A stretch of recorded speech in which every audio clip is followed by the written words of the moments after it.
चलिए, यहाँ पर कैबिनेट की बैठक खत्म हो गई है, ऐसी खबरें आ रही है और आपको बताते हैं कि क्या क्या निकल कर आ रहा है। फिलहाल जो मुझे दिख रहा है ताजा खबर, कंस्ट्रक्शन सेक्टर में एफडीआई की शर्तों में ढील देने का फैसला हुआ है और ये उन मुद्दों में से एक था जिसकी बातचीत आज इस बैठक में हुई है। वो बैठक अब कंप्लीट हो चुकी है और लक्ष्मण के पास चलते हैं जिसके पास सारी जानकारी है। लक्ष्मण, क्या निकल कर आ रहा है इस मीटिंग से? देखिए, अभी तक औपचारिक घोषणा नहीं की गई, लेकिन जो हमें सूत्रों से जानकारी मिली है, जिसकी संभावना थी, कंस्ट्रक्शन में एफडीआई की शर्तों में ढील देने का फैसला ले लिया गया है। और इसमें 3 महत्वपूर्ण बातें हैं। सबसे पहली बात ये कही जा सकती है मोटे तौर पर कि नरेंद्र मोदी का जो सपना था 2022 तक हर किसी को घर दिया जाए और 100 स्मार्ट सिटीज बनाई जाए, इसकी तरफ रास्ता साफ किया गया है। और एक शर्त ये रखी गई थी कि जो अफोर्डेबल हाउसिंग में अगर प्रोजेक्ट की कुल कीमत का 30% अगर आप लगाते हैं तो एफडीआई की सारी शर्तों से आपको छुटकारा मिलेगा। सारी शर्तों का मतलब ये हुआ कि minimum built up area, minimum capital requirement और 3 साल का जो लॉक इन पीरियड था, उनसे आपको छुटकारा मिल जाएगा। और साथ ही साथ समान प्रोजेक्ट के लिए इन तीनों शर्तों में भी ढील दी गई है। मिसाल के तौर पर मिनिमम बिल्टअप एरिया जो 50,000 स्क्वायर मीटर था, उसे घटाकर 20,000 स्क्वायर मीटर कर दिया गया है। मिनिमम कैपिटल रिक्वायरमेंट $10 मिलियन था, उसे घटाकर $5 मिलियन कर दिया गया है। जो ज्वाइंट वेंचर की सूरत में $5 मिलियन का मिनिमम कैपिटल रिक्वायरमेंट था, उसे घटाकर के $2.5 मिलियन कर दिया गया है। और साथ ही साथ जो 3 साल का लॉक इन पीरियड था, वो यहाँ पे बरकरार रखा गया है। तीसरी जो छूट दी गई है वो है सर्विस प्लॉट को लेकर के। वहां पे अगर आप कोई प्लॉट लगाते हैं तो वहां पे मिनिमम आपको जो क्षेत्रफल की सीमा थी वो 10 हेक्टेयर थी, उसे घटा करके 5 हेक्टेयर कर दिया गया है। इसका कुल मिलाकर फायदा ये निकालने की संभावना जताई जा रही है कि ग्रुप हाउसिंग, अफोर्डेबल हाउसिंग और लो कॉस्ट हाउसिंग को काफी ज्यादा बढ़ावा मिलेगा और स्मार्ट सिटीज में काफी ज्यादा एफडीआई आ सकेगा। ये काफी बड़ा फैसला कह सकते हैं। रियल एस्टेट सेक्टर को इसको काफी लंबे समय से इंतजार था और काफी डिमांड भी कर रहे थे वो। बिल्कुल, तो ये एक अनौपचारिक तरीके से एक कॉन्फर्मेशन आपके पास आ रही है लक्ष्मण के कंस्ट्रक्शन सेक्टर में एफडीआई में की जो शर्तें हैं उसमें ढील दी गई है। दूसरे कौन से मुद्दे हैं जिस पर चर्चा होनी थी इस मीटिंग में और जिसकी हम उपेक्षा कर सकते हैं? देखिए, इसमें 2 महत्वपूर्ण और मुद्दे थे जिस पे चर्चा हुई है, लेकिन फैसला हुआ कि नहीं वो कहना भी थोड़ा सा मुश्किल है। एक मुद्दा ये था कि रबी क्रॉप के लिए एमएसपी का फैसला होना था। एमएसपी मतलब जो सरकारी खरीद की कीमत होती है। इसमें प्रस्ताव ये रखा गया था कि गेहूं की सरकारी खरीद की कीमत 1400 रुपए प्रति क्विंटल से बढ़ाकर 1450 रुपए प्रति क्विंटल कर दिया जाए। इसी तरह मस्टर्ड और यहाँ पे सरसों की एमएसपी में भी 4 से 5% बढ़ोतरी का प्रस्ताव था, लेकिन अभी तक हमारे सूत्रों से कंफर्म नहीं हो पाया कि इसको मंजूरी मिली है कि नहीं मिली है, लेकिन इसको मंजूरी मिलने की पूरी संभावना जताई जा रही है। दूसरा फैसला था एमटीएनएल को लेकर के। एमटीएनएल पर चालू कारोबारी साल में मैट के तौर पर करीब 450 करोड़ रुपए की देनदारी बनती थी। सरकार 450 करोड़ रुपए देने का फैसला ले सकती थी। ये भी प्रस्ताव यहाँ पर रखा गया था, लेकिन अभी तक कंफर्मेशन नहीं हुआ कि इसको मंजूरी मिली है कि नहीं मिली है। लेकिन इसमें भी किसी मंत्रालय ने आपत्ति नहीं जताई थी, तो इसके मंजूरी मिलने की भी संभावना काफी ज्यादा है। लेकिन जो एक बड़ा हेडलाइन एक तरीके से बनेगा हमारे लिए और एक बड़ा मूव है रियल एस्टेट और कंस्ट्रक्शन सेक्टर में, वो है कि एफडीआई के नियमों में ढील दी गई है। लक्ष्मण, इसकी डिटेल हमें बताइए और ये भी बताइए कि पूरे सेक्टर पर किस तरह का इंपैक्ट पड़ेगा, क्योंकि काफी दिनों से जैसे आप बता रहे थे इसकी मांग की जा रही थी। हाँ, देखिए, जो रियल एस्टेट सेक्टर है उसको आप इसका नाम जो दिया गया है वो कंस्ट्रक्शन सेक्टर में एफडीआई। इसका मतलब ये हुआ कि सिर्फ रियल एस्टेट ही नहीं, रियल एस्टेट का दायरा यहाँ काफी बढ़ा दिया गया है। यहाँ पे हाउसिंग को रखा गया है, जो इंफ्रास्ट्रक्चर है उसको इसमें शामिल किया गया है। इस तरह से रियल एस्टेट सेक्टर काफी दायरा बढ़ाते हुए फैसला लिया गया है। इसमें एफडीआई की शर्तें आसान की गई है। दूसरी महत्वपूर्ण बात यह है कि पिछले कारोबारी साल में 2013-14 में $1.2 बिलियन का एफडीआई आया था, जो उससे पहले के कारोबारी साल से 8% कम था। यानी रियल एस्टेट सेक्टर में एफडीआई कम हुआ था। तीसरी बात यह है कि पूरा रियल एस्टेट सेक्टर काफी कर्ज के बोझ तले डूबा हुआ है। उसको भारी पैमाने पर पूंजी की जरूरत है। यहाँ के बैंकों से पूंजी मिलना उनको आसान नहीं लग रहा है और ऐसे में उनको पूंजी की जरूरत थी। इसके लिहाज से ये फैसला अहम है। तीसरा, ये सरकार जो अफोर्डेबल हाउसिंग को, लो कॉस्ट हाउसिंग को बढ़ावा देना चाहती थी, सबके लिए पैसे की बहुत लक्ष्मण, हमारे साथ फोन लाइन पर निरंजन हीरानंदानी भी जुड़े हुए हैं। मुंबई में जाने माने डेवलपर हैं, रियल एस्टेट सेक्टर से जुड़े हुए रहे। अगर आप एक बार हमें फिर से बता दें डिटेल में कि किन शर्तों में ढील दी गई है, फिर हम उनसे रिएक्शन लेंगे। हाँ, यहाँ पे 3 शर्तों में ढील दी गई है। सबसे पहली बात हम कहें कि अगर किसी प्रोजेक्ट की लागत का 30% अगर आप अफोर्डेबल हाउसिंग में लगाते हैं, तब आपको एफडीआई से जुड़ी हुई जो 3 शर्तें थी, उन 3 शर्तों से आपको पूरी तरह से छूट दी जाएगी। पहली शर्त ये थी कि मिनिमम बिल्टअप एरिया जो 50,000 स्क्वायर मीटर था, उससे आपको, उस शर्त में आपको छूट दी गई है। दूसरी शर्त ये थी कि जो मिनिमम कैपिटल रिक्वायरमेंट $10 मिलियन का था, ये भी शर्त आपको पूरी नहीं करनी होगी। तीसरा, 3 साल का जो लॉक इन था वो भी आपको पूरा नहीं करना पड़ेगा। ये तो रहा अफोर्डेबल हाउसिंग के मामले में। दूसरा ये रहा कि समान प्रोजेक्ट के मामले में भी यहाँ पे ढील दी गई इन शर्तों में। मसलन जो 50,000 स्क्वायर मीटर की शर्त थी उसे घटाकर 20,000 स्क्वायर मीटर कर दिया गया है। जो $10 मिलियन का मिनिमम कैपिटल रिक्वायरमेंट की शर्त थी उसे घटा करके $5 मिलियन कर दिया गया है। ज्वाइंट वेंचर की सूरत में $5 मिलियन से घटा करके $2.5 मिलियन कर दिया गया है मिनिमम कैपिटल रिक्वायरमेंट।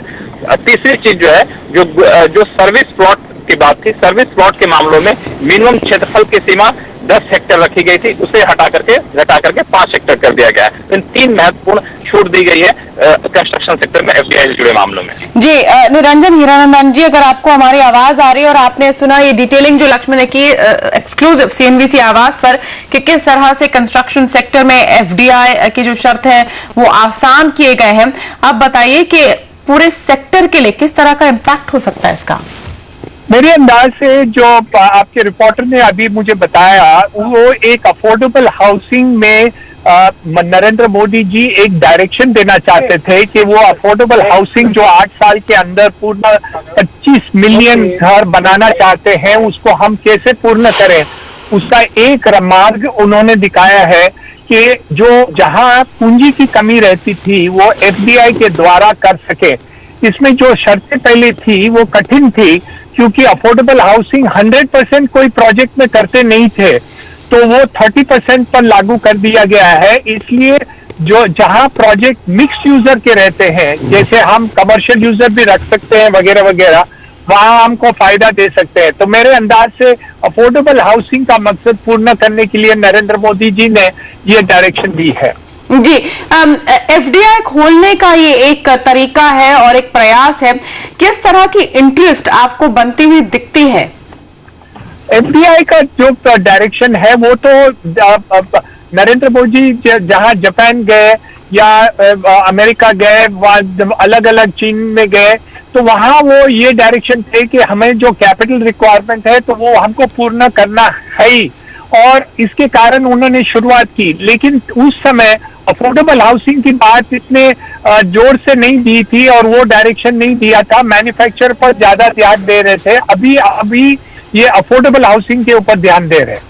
जी लेकिन मेरा आपसे सवाल है हीरानंदानी जी कि जो कंस्ट्रक्शन बिजनेस है भारत में वो कितना अट्रैक्टिव है इस वक्त विदेशी निवेशकों के लिए, क्योंकि उनको आकर्षक करने के लिए ही ये डील दी जा रही है, और क्या उनको इंटरेस्ट होगी कि यहाँ पर आके अफोर्डेबल हाउसिंग बनाए जो इस पूरे नए नियम के पीछे सबसे बड़ा मकसद है?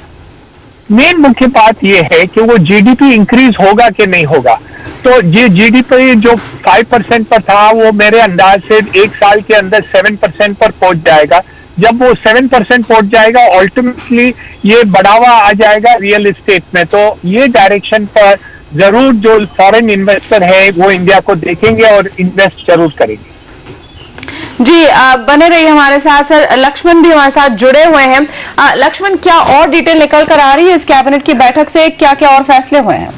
तमन्ना, यहाँ पे मैं हीरानंदानी साहब को सुन रहा था, उन्होंने कहा कि ये जो शर्तों में ढील दी गई अफोर्डेबल हाउसिंग के लिए, यहाँ मैं बताना चाहूंगा अफोर्डेबल हाउसिंग की शर्तों में ढील देना एक हिस्सा है। जो कैबिनेट के फैसले का दूसरा जो बड़ा हिस्सा है वो सामान्य प्रोजेक्ट के लिए भी शर्तों में ढील दी गई है। मतलब सामान्य प्रोजेक्ट के लिए जो भी आप एफडीआई लाते हैं वहां पे आपको मिनिमम कैपिटलाइजेशन $10 मिलियन था, उसे सरकार घटा करके $5 मिलियन कर दी है।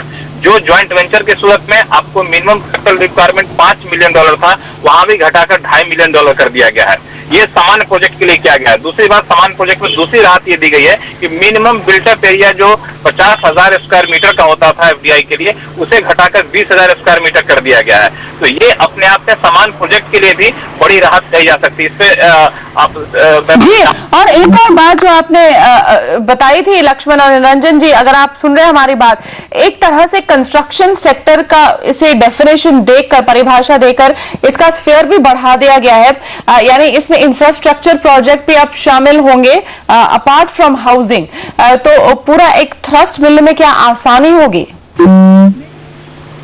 आसान तो होगा ही, लेकिन मेन मुख्य दूसरी बात है आपके जो दूसरे प्रोजेक्ट्स हैं वहां कमर्शियल में काफी ध्यान दिया जाएगा। तो जहां कमर्शियल प्रोजेक्ट्स है वहां भी जो रिस्ट्रिक्शन थी वो अभी कम कर दिया गया है। तो उसके हिसाब से जैसे कमर्शियल प्रोजेक्ट है वहां भी इन्वेस्टमेंट बढ़ जाएगा और आसान हो जाएगा किसको इन्वेस्टमेंट करने में। पहले बड़े बड़े प्रोजेक्ट्स में ही एफडीआई आती थी, आज की तारीख में एक सिंगल बिल्डिंग के प्रोजेक्ट्स में भी एफडीआई आ सकती है, उसका एक राहत हो गया। जी, लेकिन जो शर्तें जो सामान्य प्रोजेक्ट्स के लिए जिसमें ढिलाई दी है निरंजन जी, क्या वही मांग थी इंडस्ट्री की? क्या इससे आपको लगता है काफी एफडीआई आ पाएगा? जैसे कि आपका मिनिमम बिल्ट अप का जो कंडीशन है उसको 50,000 स्क्वायर फुट से घटाकर 20,000 स्क्वायर फुट कर दिया गया है, या जो मिनिमम कैपिटल का कंडीशन है उसे $10,000 मिलियन से घटाकर $5 मिलियन कर दिया गया है। जॉइंट वेंचर की स्थिति में भी आपको छूट है। क्या ये काफी है इन्वेस्टमेंट को अट्रैक्ट करने के लिए? इंडस्ट्री तो कभी 100% सेटिस्फाई नहीं होंगे, लेकिन जो सिचुएशन आज की तारीख में है, जो राहत मिली है, तो एक दिशा एक खुल गई है। तो मेरे अंदाज से इंडस्ट्री को सेटिस्फैक्शन ये है कि जो कंडीशंस है वो कम कर दी है। तो मेरे अंदाज से इन्वेस्टमेंट जरूर इस क्षेत्र में बढ़ जाएगा।